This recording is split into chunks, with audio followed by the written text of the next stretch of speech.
Então vamos lá? Bom, o ouro aí batendo as máximas, né, nesse momento atual, com os bancos centrais do mundo inteiro fazendo reserva. O que isso significa? Não significa simplesmente uma valorização. O ouro é diferente de tudo aquilo que a gente tem como investimento no mundo, o ouro é diferente de todas as moedas que a gente tem. Eu sei que a maioria das pessoas enxerga o ouro simplesmente como um mineral precioso, né, alguma coisa do tipo, vou usar para fazer uma joia, mas hoje ele tem uma função gigantesca no mundo. Desde estar presente dentro da maioria dos equipamentos eletrônicos que a gente utiliza, dentro dos chips, até um lado muito profundo. Eu vou ter que voltar um pouquinho na história para a gente compreender o porquê que esse movimento é significativo e é um aviso para a humanidade inteira. Então a única coisa que você precisa entender é aqui, ó, vamos voltar. Quando você pega civilizações antigas aí, o ouro era aceito como meio de troca e símbolo de riqueza desde praticamente sempre. Você pode voltar aí 50 mil anos, 30 mil anos na história da humanidade, que você já vai encontrar os primeiros sinais do ouro, e ali 4.200 anos antes de Cristo, 4.800 anos antes de Cristo, você já tem o ouro sendo utilizado da forma que a gente conhece hoje, né, para demonstrar opulência. Ele teve um uso maior nas igrejas ali, depois de um tempo. Ele teve também uso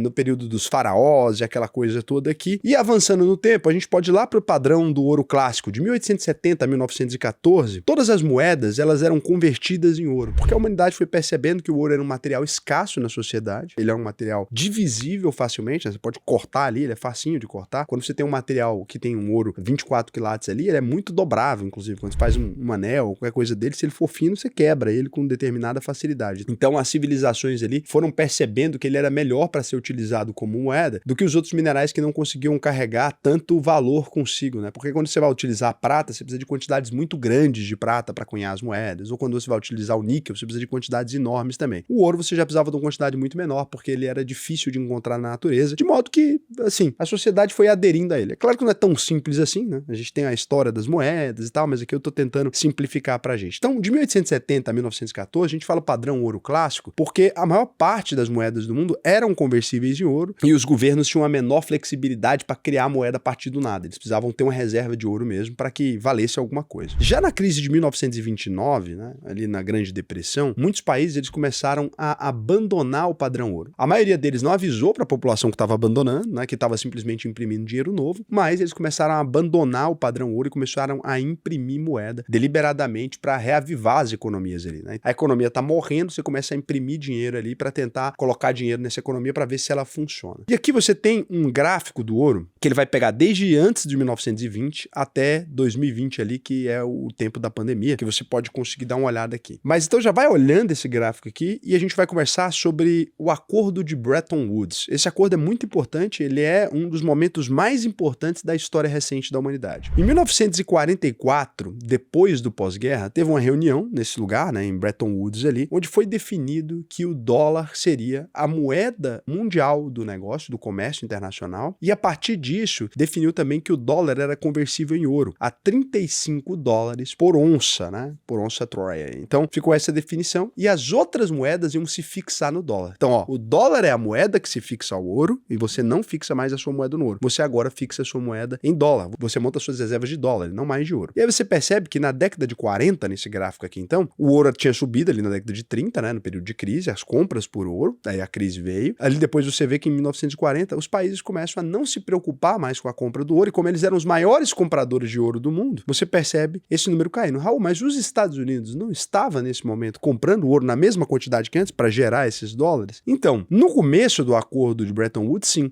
mas lá no início dos anos 60, a gente começa a ter inflação, os déficits americanos, um monte de problema. E os países começam a perceber que, na verdade, os Estados Unidos muito provavelmente não estava lastreando mais esse dólar em ouro, né? Então o dólar aqui, que antigamente tinha até um certificado de ouro, pode ver ele aí na moeda, Gold Certified, né? Que valia aquele peso em ouro e era conversível em qualquer banco americano. Ele, na verdade, estava sendo utilizado como uma máscara. Os Estados Unidos não estavam mais com essa quantidade de ouro em caixa que deveria. E aqui a gente tem um grande problema, que em 1970, né? Lá o presidente Nixon, né? Lá no início da década de 70, ele encerra o padrão ouro lá dos Estados Unidos. Então ele define, olha, a gente de fato estava imprimindo muito mais dólar do que a gente tem de ouro, mas vocês não precisam se preocupar não. O dólar é lastreado na grande economia americana, que agora é o maior país do mundo, então você não precisa se preocupar. Raul, como assim? É isso. La garantia soy yo. O Nixon mete essa frase em rede nacional, fala, ó, não te preocupes, la garantia soy yo. Falou em espanhol? Falou. O Nixon era falante hispanohablante, eu tava tranquilo. E aí ele tava mostrando para as pessoas ali que ele dava essa garantia, né? Falou, ó, tô garantindo aqui agora. Obviamente, os países do mundo, né, principalmente aqueles que tinham mais dinheiro, eles olharam pra isso e falaram, aham, fechou então. E começaram a montar de novo reservas em ouro. Obviamente, né? Começaram a comprar. Deve você ver que no fim do padrão ouro cresce bastante. Os Estados Unidos, em alguns momentos da sua história, chegou a proibir o ouro, mas aqui você vê que em todo período próximo às crises e após elas também, você percebe uma grande valorização, né? Você pode ir para 2008, você pode ir para a bolha das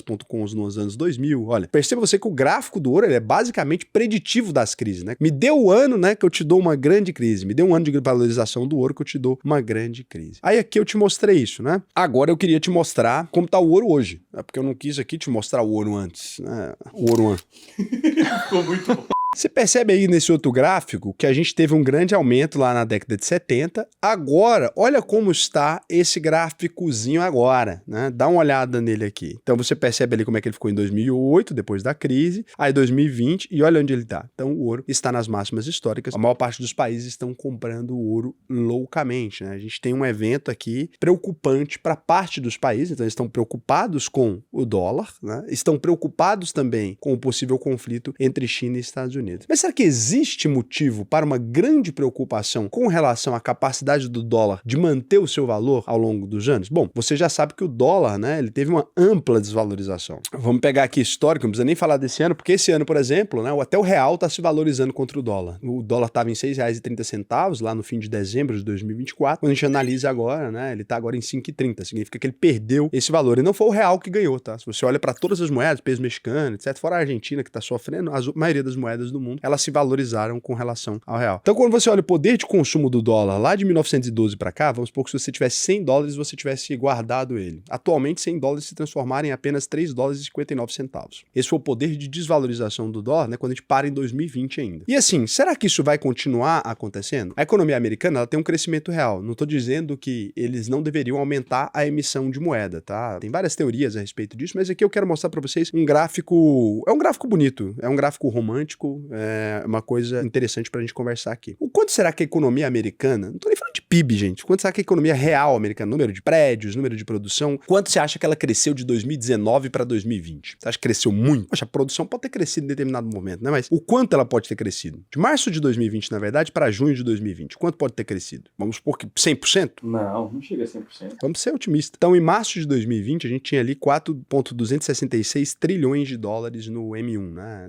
Somando os agregados monetários, tudo quanto é coisa. Tá? É dinheiro, todo tipo de dinheiro ali. Não vou entrar na explicação técnica disso, mas tem um vídeo aqui explicando o que é o M1, M2, M3. Olha que loucura. Quando a gente vai então para maio, a gente já tem 16,231 trilhões. Então, os Estados Unidos injetou essa quantidade de dinheiro. Os bancos americanos, não é tipo assim, só o governo, tá? Aqui não é só o governo, é todo o dinheiro. Então vamos lá, vamos pegar uma divisão simples. Em maio, a gente tinha 16,231 trilhões, vamos dividir por esse valor de março, de 4,266. A gente teve um crescimento de 3,8 vezes na oferta monetária dentro dos Estados Unidos, né? Somando aqui o M1 americano, então, ele aumentou em 3,8 vezes aqui diretamente. Até em 2022 ele tinha chegado a 20,684, aí eles foram sangrando um pouco, voltou para o mesmo patamar lá de 2020, agora está subindo de novo. Só que não só isso. Quando a gente volta lá para o final, olha isso, né? Se você volta para 1959, era apenas de 138, né? Ou seja, 138 bilhões aqui. Quando a gente vai ver agora, a gente está falando desses 18 trilhões. Então, isso aqui é um dos pontos que preocupa o mundo? É um dos pontos que preocupa o mundo. Essa quantidade de dinheiro que os Estados Unidos têm acrescentado na economia para lidar com o desenvolvimento. Existem pessoas, existem correntes diferentes da economia. Tem gente que diz que isso aqui é um absurdo e que isso aqui muito provavelmente vai colapsar. Tem gente que diz que isso não é nada, não é muito significativo, que um país não tem chance de quebrar emitindo moeda própria, que simplesmente eles vão continuar fazendo essa bola de neve, vão injetar cada vez mais dinheiro e que a economia só cresce assim. Agora tem um problema. Quando é qualquer outro país do mundo que faz isso, ele cria essa bolha para dentro do próprio território. Quando os Estados Unidos da América faz isso, sendo a moeda do mundo, lembra que a gente combinou lá no Bretton Woods que o dólar é a reserva do mundo? Aquilo não mudou quando acabou o padrão ouro. Então a gente continua com isso. Os países todos têm um pouco desse dólar na carteira deles. É por isso que os Estados Unidos conseguem fazer isso com tanta facilidade. Os Estados Unidos estão, então, transferindo inflação do próprio território para outros territórios no mundo. Transferindo a inflação dele para países não só aliados, como para os outros países que negociam em dólar. É por isso que eles conseguem fazer. Aqui você entende por que é tão preocupante para o Donald Trump quando o Lula, ou o Putin, ou o Xi Jinping, ou qualquer outra pessoa que estiver no governo no momento que você está vendo esse vídeo, fala na hipótese de substituir o dólar como moeda de troca universal. É porque para os Estados Unidos, isso não significa significa simplesmente uma mudança na moeda. Isso significa ter que reassumir esse custo dessa emissão que eles fizeram aqui. Significa não ter mais a hipótese de transferir essa inflação para o mundo. Ah, mas não é justo isso, ou não é justo aquilo. A gente não está falando sobre justiça aqui. É o que é o fato como ele é. E aqui, você entende então que lá quando em 1978 acaba o lastro e continua essas coisas todas, a gente começa a ter uma aceleração no poder dos Estados Unidos, porque ele começa a transferir isso sem se preocupar mais com a quantidade de ouro. E agora, isso vai se estender até lá o ano de 2014, mais ou menos. Os Estados Unidos e a Europa se mantêm estáveis ali, né? E mantêm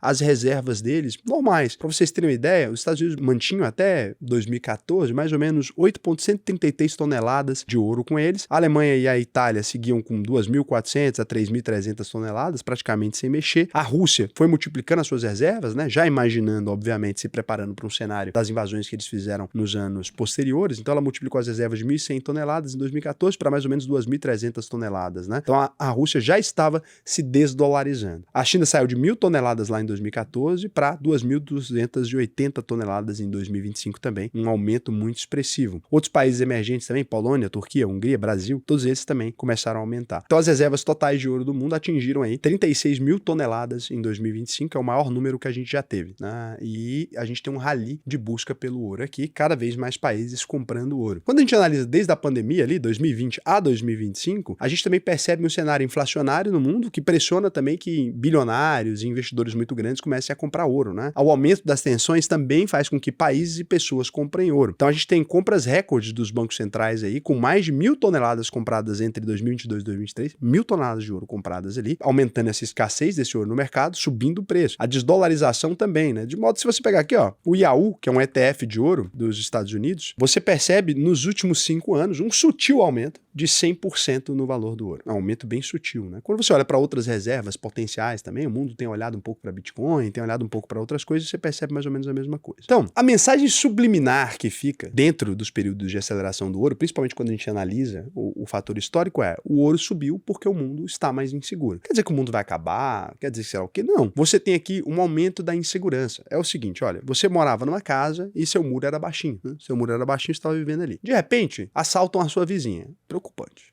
Assaltaram a minha vizinha. Você vai colocar um alarme. Vai mexer na altura do muro. Um muro bonitinho, a vizinhança é tranquila. Por causa de um assalto nos últimos 10 anos, você não vai lá subir. Aí, de repente, alguém passa com moto e rouba um celular na rua. Não muda nada, continua assim. De repente, invadem uma casa. Agora ficou um pouco mais preocupante. Invadir uma casa, você vai ali repensar se o muro sobe um pouco a altura. O ouro é basicamente isso, né? Agora, quando começa a matar 3 vizinhos, você fala, epa, você vai aumentando o muro relevantemente e pensa em comprar o 38. É essa a equação que a gente tem. Ou se mudar de vizinhança. Os países são mais ou menos a mesma coisa. O ouro, para eles, é o tamanho do muro, né? Então, tá muito perigoso. Vamos aumentar um pouquinho o tamanho do muro. Vamos aumentar um pouquinho o tamanho do muro. Os bilionários, como eles têm muito dinheiro, os milionários também, eles começam a olhar e falar, gente, se os países estão com medo, eu deveria estar com medo também, né? Começa a diversificar entre países e começam a comprar ouro também. E o investidor pequenininho não muito, porque ele vai fazer o quê, né? O ouro é uma coisa cara de se carregar na carteira. Então, o recado que tá claro aqui pra gente é, os bancos centrais do mundo estão priorizando o ouro em cima do dólar, obviamente por conta dos riscos inerentes que os Estados Unidos têm entrado em muitas confusões ao mesmo tempo. Obviamente, esses países começam a olhar e falar, gente, se ele arrumou confusão comigo, arrumou confusão com o Brasil, arrumou confusão com a China, arrumou confusão com a Rússia, uma hora ele vai achar um doido. É a aposta do doido, né? Será que tem um doido mais doido que o doido? E aí o mundo tá entrando nesse cenário. É por isso que vale a pena compreender de economia. Não significa, nesse momento aqui, nada de catástrofe mundial, não significa que nós vamos todos morrer, não significa nada disso. Significa que a ordem vigente no mundo agora, Estados Unidos primeiro, Estados Unidos segundo, Estados Unidos terceiro, pode mudar de alguma maneira, né? Pode começar a ser assim, ó, Estados Unidos primeiro, Estados Unidos segundo, China terceiro, para você colocar seu dinheiro. Ou pode ser Estados Unidos primeiro, Estados Unidos segundo, Europa terceiro. As pessoas estão começando a avaliar essas coisas. Então vale a pena você, como investidor, fazer uma análise da sua carteira e perguntar, olha, como é que eu estou posicionado nesse cenário aqui? E se esse cenário de fato se agravar? Não que ele vá, e não que ninguém torça por isso, mas se esse cenário se agravar, meu capital está protegido? Eu tenho possibilidades de lucrar em um ambiente diferente daquele ambiente que está agora? Será que eu deveria simplesmente estar dolarizando somente todo o meu patrimônio, né? Será que eu deveria simplesmente estar colocando todo o dinheiro nos Estados Unidos, que está sendo um porto seguro agora somente somente por conta de 7 empresas, que são as Magnificent Seven, né, que apenas 10% das empresas dos Estados Unidos nesse momento concentram 70% de todo o valor de mercado das ações. Estranho. São alguns movimentos que vão sinalizando para os investidores mais espertos que eles deveriam fazer algum tipo de mudança na carteira deles. Olha, será que eu não deveria estar voltando para a indústria, para a capacidade de produção, colocar um pouco o meu dinheiro num tipo de reserva para me preparar para esse movimento? O que eu posso fazer aqui? E é aqui que a gente entra, nesse momento que eu posso te ajudar com isso. Se você quiser aprender a investir, cuidar do seu dinheiro, alocar ele da maneira correta, o que eu posso te convidar é para fazer a UVP. Lá dentro da nossa escola, a gente não só tem uma plataforma de investimentos que permite investir no Brasil e no mundo todo, né?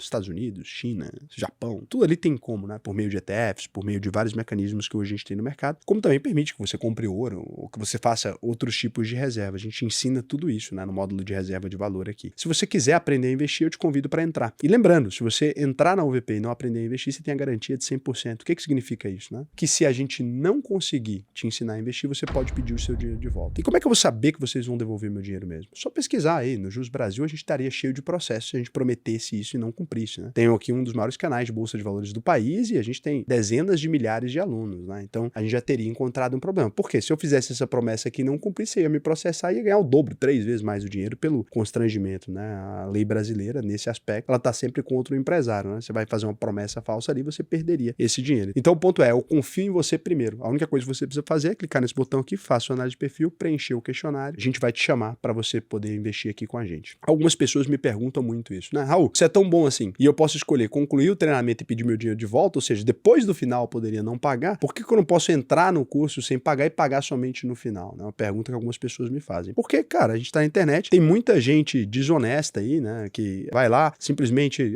vou entrar aqui para assistir as aulas de graça sem pagar, eu preciso pelo menos saber que você tem a capacidade de pagamento, né? É por isso que a gente coloca essa barreira, mas no final, se você não ficar satisfeito, a gente devolve. É até por isso que faz mais sentido. E lembrando que dentro da UVP tem N plataformas ali, tem um monte de coisa que só tem aqui dentro, não é um conjunto de aulinhas, né? Tem plataforma de orçamento para você organizar a sua vida financeira no começo, tem plataforma para você gerir a sua carteira, então é uma plataforma muito mais ampla do que a maioria. A partir de quanto de patrimônio eu preciso me dolarizar ou começar a comprar ouro? O ouro em si, ele não é um investimento, ele é uma reserva de valor, então ele é pesado, ele é caro. Quando a sua reserva em ouro for suficiente para proteger você ou a sua família, vale a pena ser feita. Então assim, se eu tiver 5 mil reais em ouro, vai mudar a minha vida? Eu consigo talvez ir para o Paraguai com a minha família, sair em uma eventualidade, em algum conflito, ou consigo custear um tratamento, alguma coisa nesse sentido, vale a pena ter uma reserva de valor. Agora, se é um valor tão pequeno, tipo 100 reais, vai te dar 2 refeições do dia, não vale a pena. Compensa mais você tentar aumentar esse patrimônio, né? Então, é aquilo. Agora, 50 mil, 100 mil em ouro já é uma grande diferença. Agora, se seu patrimônio inteiro só tem 100 mil, vai valer a pena você ter 100 mil em ouro? Óbvio que não. Você vai perder a valorização. Então, precisa medir isso. A hora que a reserva de ouro, 5% dela, do patrimônio inteiro tem que ser reserva de ouro. A hora que esse valor, no máximo, né, fizer diferença na sua vida, vale a pena ter. Antes disso, não vale a pena ter. Boa pergunta, Casimiro. Deixa eu ver as perguntas aqui agora. Quintenório. Boa tarde. Tem o link do AVP11 para acompanhar os ativos. Como faz? Só digitar, né, gente? Ó, TF AVP11. Isso aí, às vezes, vocês também se esforçam para não querer saber. Olha, deu uma bernada aqui, 1,16% só hoje. Você vem aqui, ó. Clica aqui, ó, a carteirinha dele lá. Você consegue ver aqui. Aí. Tá a carteira, pode acompanhar. A Lídia Ferreira fez uma pergunta muito boa aqui. Raul, estou avaliando o AVP11 no intuito de investir muito, com base na sua história. Honestidade e sinceridade. Dito isso, pergunta, até onde o BTG vai influenciar na sua gestão e princípios para esse ETF? Gente, um ETF, ele combina as regras estabelecidas do investimento antes. E ele tem que seguir aquelas regras. É lei, tá? Para mudar essas regras, pode mudar? Pode mudar. Mas aí precisa da votação de todos os cotistas para que eles decidam mudar aquelas regras. Então, assim, resumindo, como vai funcionar a gestão em percentuais para o ETF? Cara, do jeito que tá escrito que vai funcionar. Tá escrito lá, ó. Tem a gestão aqui, ele vai seguir esses critérios. Um ETF não fica disponível para o BTG fazer o que quiser com ele. Agradeço se tiver retorno, para vai influenciar muito minha decisão. Esse ETF é para quem está acumulando ou para quem está mantendo? Para quem está acumulando. O Área 11 é para quem está mantendo. Com que perspectiva de qual percentual de crescimento em anos? Não existe isso. Não tem como. São ações. Se eu te dissesse isso, seria mentira. Tenho 55 anos e preciso da segurança que é importante, mas o crescimento também. Então não existe. Então são carteiras diferentes. Pois estou chegando na fase em 10 anos para usufruir. Então, o ETF, ele é um ETF de crescimento. Ele está reinvestindo todos os dividendos, ele não distribui dividendos. Então é esse o ponto. Aí você pode pegar uma parte da sua carteira e colocar nele e outra parte fazer voltar da renda. Pessoal, é por isso que é muito importante estudar para entender como funcionam as coisas. Eu sei que não é culpa de vocês não saberem, mas assim, precisa estudar. É por isso que eu falo que a UVP é tão importante, né? Olha só, uma pessoa achando que um banco pode controlar um ETF, que um banco pode ir ali e comprar o que quiser dentro da carteira do ETF. Não tem nem como fazer isso, gente. O que tem a ver? O BTG não tem influência nenhuma sobre isso. Nem eu tenho. Nem se eu quiser ir lá e falar, agora vai comprar tal coisa. Não é um fundo de investimento ativo, né? Pra gente modificar qualquer regra, e até pense em modificar modificar algumas regras no futuro, a gente precisaria de uma eleição com todos vocês. Vocês precisam concordar, né? Eu preciso propor e vocês concordarem, tá bom? Beijo pra vocês, até amanhã.